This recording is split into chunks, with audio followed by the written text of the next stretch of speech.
Hi friends, कैसे हैं आप सब। स्वागत है आपका सौम्या एजुकेशन यूट्यूब चैनल में।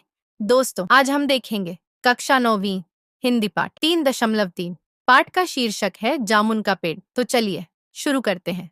रात को बड़े जोर का झक्कड़ चला। सेक्रेटेरिएट के लॉन में जामुन का एक दरख्त गिर पड़ा। सवेरे जब माली ने देखा तो उसे मालूम हुआ कि पेड़ के नीचे एक आदमी दबा पड़ा है। माली दौड़ा दौड़ा चपरासी के पास गया। चपरासी दौड़ा दौड़ा क्लर्क के पास गया। क्लर्क दौड़ा दौड़ा सुपरिटेंडेंट के पास गया। सुपरिटेंडेंट दौड़ा दौड़ा बाहर लॉन में आया। मिनटों में गिरे हुए पेड़ के नीचे दबे हुए आदमी के चारों ओर भीड़ इकट्ठी हो गई। बेचारा जामुन का पेड़ कितना फलदार था, एक क्लर्क बोला। और इसकी जामुनम कितनी रसीली होती थी, दूसरा क्लर्क याद करते हुए बोला। मैं फलों के मौसम में झोली भरकर ले जाता था। मेरे बच्चे इसकी जामुनें कितनी खुशी से खाते थे, तीसरा क्लर्क लगभग रुआंसा होकर बोला। मगर ये आदमी, माली ने दबे हुए आदमी की तरफ इशारा किया। हाँ, यह आदमी, सुपरिटेंडेंट सोच में पड़ गया। पता नहीं जिंदा है कि मर गया, एक चपरासी ने पूछा। मर गया होगा, इतना भारी पेड़ जिसकी पीठ पर गिरे वह बच कैसे सकता है, दूसरा चपरासी बोला। नहीं, मैं जिंदा हूं, दबे हुए आदमी ने बड़ी मुश्किल से कराते हुए कहा। जिंदा है, एक क्लर्क ने आश्चर्य से कहा। दरखत को हटाकर इसे जल्दी से निकाल लेना चाहिए, माली ने सुझाव दिया। मुश्किल मालूम होता है, एक कामचोर और मोटा चपरासी बोला। पेड़ का तना बहुत भारी और वजनी है। मुश्किल क्या है, माली बोला। अगर सुपरिटेंडेंट साहब हुक्म दें तो 15-20 माली, चपरासी और क्लर्क लगाकर पेड़ के नीचे से दबे हुए आदमी को निकाला जा सकता है। माली ठीक कहता है, बहुत से क्लर्क एक साथ बोल पड़े। लगाओ जोर, हम तैयार हैं। एकदम बहुत से लोग पेड़ को उठाने को तैयार हो गए। ठहरो, सुपरिटेंडेंट बोला। मैं अंडर सेक्रेटरी से पूछ लूं। सुपरिटेंडेंट अंडर सेक्रेटरी के पास गया। अंडर सेक्रेटरी डिप्टी सेक्रेटरी के पास गया। डिप्टी सेक्रेटरी ज्वाइंट सेक्रेटरी के पास गया। ज्वाइंट सेक्रेटरी चीफ सेक्रेटरी के पास गया। चीफ सेक्रेटरी मिनिस्टर के पास गया। मिनिस्टर ने चीफ सेक्रेटरी से कुछ कहा। चीफ सेक्रेटरी ने ज्वाइंट सेक्रेटरी से कुछ कहा। ज्वाइंट सेक्रेटरी ने डिप्टी सेक्रेटरी से कहा। डिप्टी सेक्रेटरी ने अंडर सेक्रेटरी से कहा। फाइल चलती रही। इसी में आधा दिन बीत गया। दोपहर के खाने पर दबे हुए आदमी के चारों ओर बहुत भीड़ हो गई थी। लोग तरह तरह की बातें कर रहे थे। कुछ मनचले क्लर्कों ने समस्या को खुद ही सुलझाना चाहा। वे हुकूमत के फैसले का इंतजार किए बिना पेड़ को अपने आप ही हटा देने का निश्चय कर रहे थे कि इतने में सुपरिटेंडेंट फाइल लिए भागा भागा आया। बोला, हम लोग खुद इस पेड़ को यहाँ से नहीं हटा सकते। हम लोग व्यापार विभाग से संबंधित हैं और यह पेड़ की समस्या है जो कृषि विभाग के अधीन है। मैं इस फाइल को अर्जेंट मार्क करके कृषि विभाग में भेज रहा हूँ। वहां से उत्तर आते ही इस पेड़ को हटवा दिया जाएगा।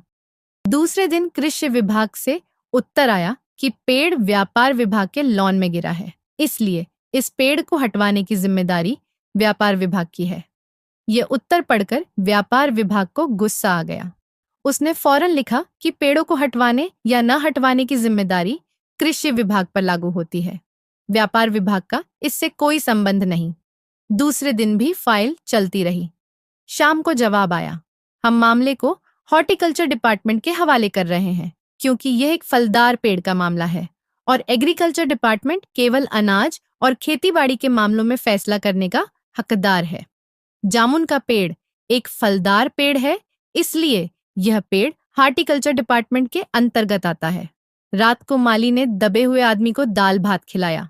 यद्यपि लॉन के चारों तरफ पुलिस का पहरा था कि कहीं लोग कानून को अपने हाथ में लेकर पेड़ को खुद ही हटवाने की कोशिश न करें, मगर एक पुलिस कांस्टेबल को दया आ गई और उसने माली को दबे हुए आदमी को खाना खिलाने की इजाजत दे दी।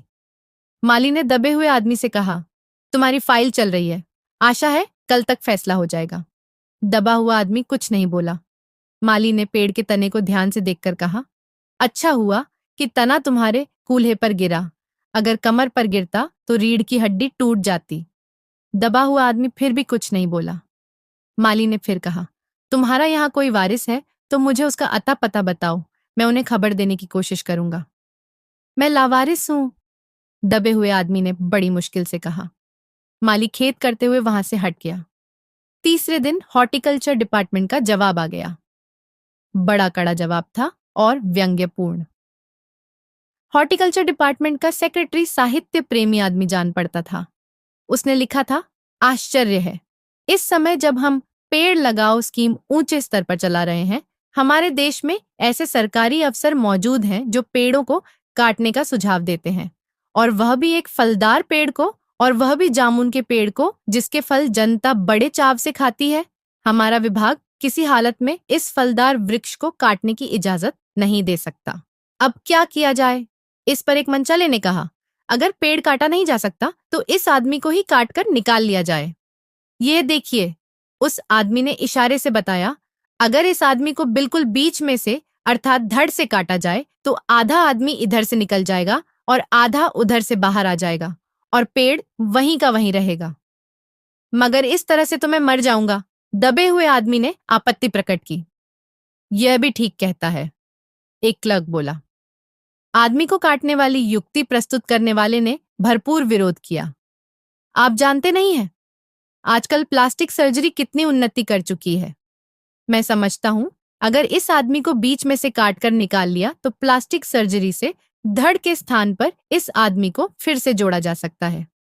इस बार फाइल को मेडिकल डिपार्टमेंट में भेजा गया। मेडिकल डिपार्टमेंट ने फौरन एक्शन लिया और जिस दिन फाइल उनके विभाग में पहुंची उसके दूसरे ही दिन उन्होंने अपने विभाग का सबसे योग्य प्लास्टिक सर्जन छानबीन के लिए भेज दिया। सर्जन ने दबे हुए आदमी को अच्छी तरह टटोलकर उसका स्वास्थ्य देखकर खून का दबाव देखा, नाड़ी की गति को परखा, दिल और फेफड़ों की जांच करके रिपोर्ट भेज दी कि इस आदमी का प्लास्टिक ऑपरेशन तो हो सकता है और ऑपरेशन सफल भी होगा, मगर आदमी मर जाएगा, इसलिए यह फैसला भी रद्द कर दिया गया। रात को माली ने दबे हुए आदमी के मुंह में खिचड़ी डालते हुए उससे बताया कि अब मामला ऊपर चला गया है। सुना है कि कल सेक्रेटेरिएट के सारे सेक्रेटरियों की मीटिंग होगी, उसमें तुम्हारा केस भी रखा जाएगा। उम्मीद है सब काम ठीक हो जाएगा। दबा हुआ आदमी एक आह भरकर धीरे से बोला, ये तो माना कि तगाफुल न करोगे, लेकिन खाक हो जाएंगे हम तुमको खबर होने तक। माली ने अचंभे से मुंह में उंगली दबा ली और चकित भाव से बोला, क्या तुम शायर हो? दबे हुए आदमी ने धीरे से सिर हिला दिया। दूसरे दिन माली ने चपरासी को बताया, चपरासी ने क्लर्क को, क्लर्क ने हेड क्लर्क को। थोड़ी ही देर में सेक्रेटेरिएट में यह अफवाह फैल गई कि दबा हुआ आदमी शायर है। बस फिर क्या था, लोगों का झुंड शायर को देखने के लिए उमड़ पड़ा। इसकी चर्चा शहर में भी फैल गई और शाम तक गली गली से शायर जमा होने शुरू हो गए। सेक्रेटेरिएट का लॉन भांति भांति के शायरों से भर गया और दबे हुए आदमी के चारों ओर मुशायरे का सा वातावरण उत्पन्न हो गया। सेक्रेटेरिएट के कई क्लर्क और अंडर सेक्रेटरी तक, जिन्हें साहित्य और कविता से लगाव था, रुक गए। कुछ शायर दबे हुए आदमी को अपनी गजलें और नज़्में सुनाने लगे। कई क्लर्क उसको अपनी गजलों को दुरुस्त करने पर मजबूर करने लगे।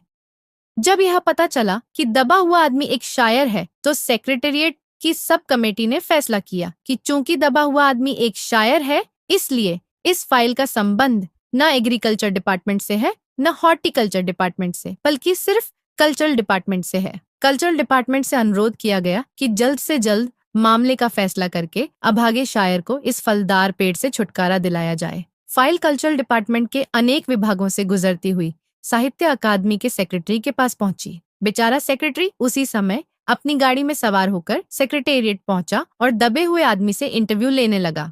तुम शायर हो? उसने पूछा। जी हाँ, दबे आदमी ने जवाब दिया। क्या उपनाम रखते हो? ओस। ओस? सेक्रेटरी जोर से चीखा। क्या तुम वही ओस हो जिसका कविता संग्रह ओस के फूल अभी हाल में प्रकाशित हुआ है? दबे हुए शायर ने इकरार में सिर हिलाया। क्या तुम हमारी अकादमी के मेंबर हो? सेक्रेटरी ने पूछा। नहीं, सचिवालय। आश्चर्य है, सेक्रेटरी जोर से चीखा। इतना बड़ा शायर होस के फूल का लेखक और हमारी अकादमी का मेंबर नहीं है। उफ उफ, कैसी भूल हो गई हमसे। कितना बड़ा शायर और कैसी अंधेरी गुमनामी में दबा पड़ा है। गुमनामी नहीं, एक दरख्त के नीचे दबा पड़ा हूं। कृपया मुझे इस पेड़ के नीचे से निकालिए। अभी बंदोबस्त करता हूं, सेक्रेटरी फौरन बोला और फौरन उसने अपने विभाग में रिपोर्ट की। दूसरे दिन सेक्रेटरी भागा भागा शायर के पास आया और बोला, मुबारक हो, मिठाई खिलाओ। हमारी सरकारी साहित्य अकादमी ने तुम्हें अपनी केंद्रीय शाखा का मेंबर चुन लिया है। यह लो चुनाव पत्र। मगर मुझे इस पेड़ के नीचे से तो निकालो, दबे हुए आदमी ने कराह कर कहा।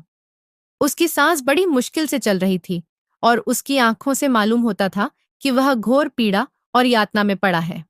यह हम नहीं कर सकते, सेक्रेटरी ने कहा, और जो हम कर सकते थे वह हमने कर दिया।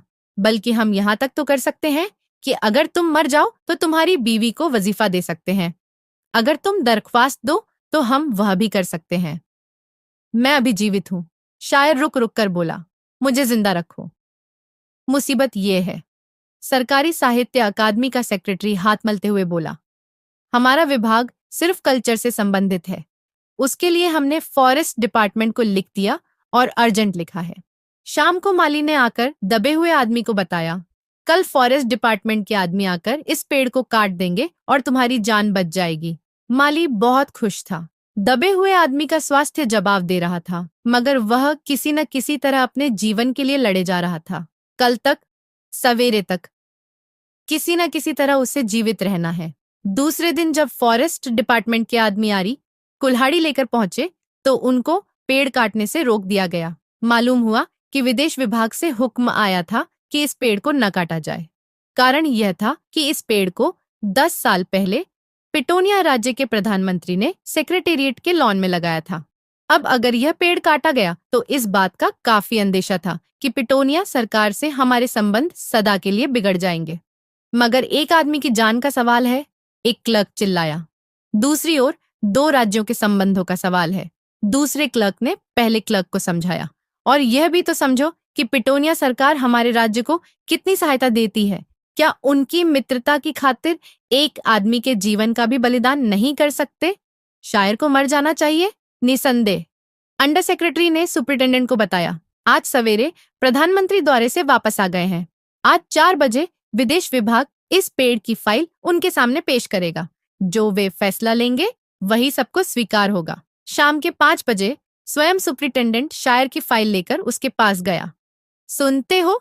आते ही वह खुशी से फाइल को हिलाते हुए चिल्लाया, प्रधानमंत्री ने इस पेड़ को काटने का हुक्म दे दिया है और इस घटना की सारी अंतर्राष्ट्रीय जिम्मेदारी अपने सर ले ली है। कल यह पेड़ काट दिया जाएगा और तुम इस संकट से छुटकारा हासिल कर लोगे। सुनते हो? आज तुम्हारी फाइल मुकम्मल हो गई।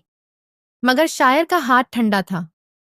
आंखों की पुतलियां निर्जीव थीं और चींटियों की एक लंबी पंक्ति उसके मुंह में जा रही थी। उसके जीवन की फाइल मुकम्मल हो चुकी थी।